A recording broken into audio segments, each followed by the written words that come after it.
Congratulations. Thank you very much. Today you've added another feather to your cap. It's been a wonderful day for all of us, Nigerians in the diaspora. Congratulations to us. How do you see it and how do you feel? I think today has been a wonderful day. It's an honor to be in this room because what we are talking is the first citizen of Enfield, London Borough London Borough of Enfield. It's fantastic, and I feel that not only for myself, but for women, for Africa as a whole. London Borough of Enfield.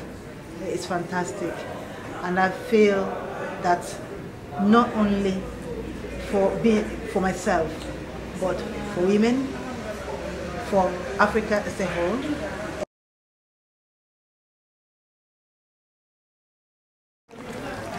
Everybody that came here today showered you with, unexpected encomium. We've been very happy about it. Today is our day. What message have you got for Nigerians, aspiring politicians in the UK? What I can say to them is, be true to what you're actually looking for. When you are in that position, you are there for something. That means to speak for those who cannot speak for themselves. You are there to be an advocate, and you are there to work hard and show people there are people that care and they really mean it. And that is what politics, as far as I'm concerned, that what politics is. Politics is something working for the community, giving yourself to the community and work for them and make sure that you achieve your goal and you feel happy within yourself. I love children. I worked with women delivering babies, and I see the suffering that they go through. And to bring up that child in the world, somebody has to look after them. There are few children that derail, and that is why I am so passionate about the young people, to help them to go through the normal, what life is all about, to get to the future and get to the climax of their life. In your speech, you said you'll be supporting your charity, you'll be supporting people between the ages of 18 and 19, if I'm correct. 16 and 19. 16 and 19. How do you hope to get this thing organized so that you can get the real result? And is there a structure there already, or are you going to form a new charity? There is a structure already. If you listen to my speech, I did mention Jermaine Defoe, who is a footballer, Tottenham footballer.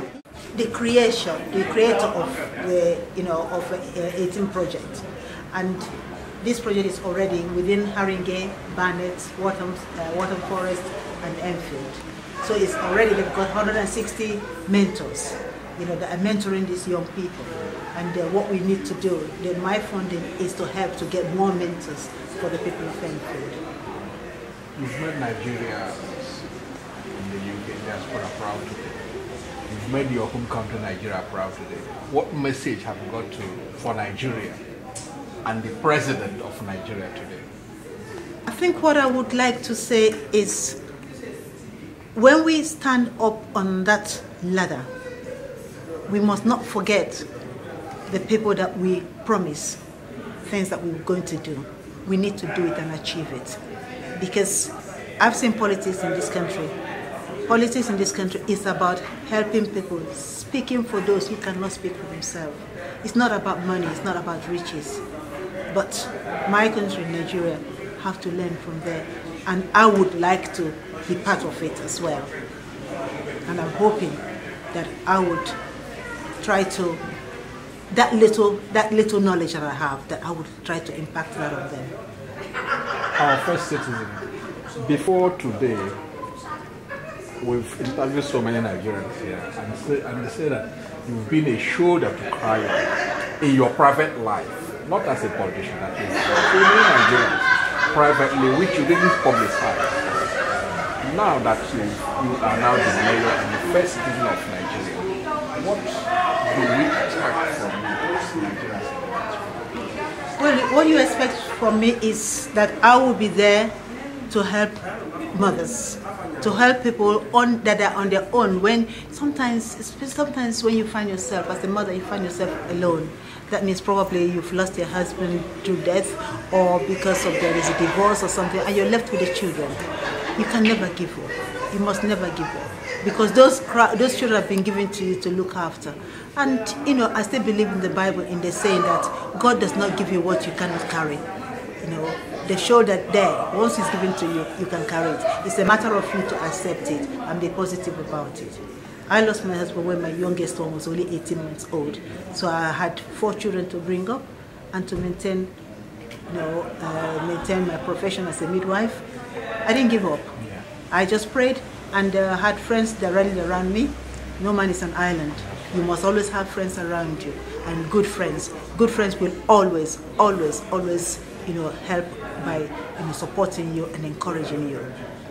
Our first citizen, congratulations.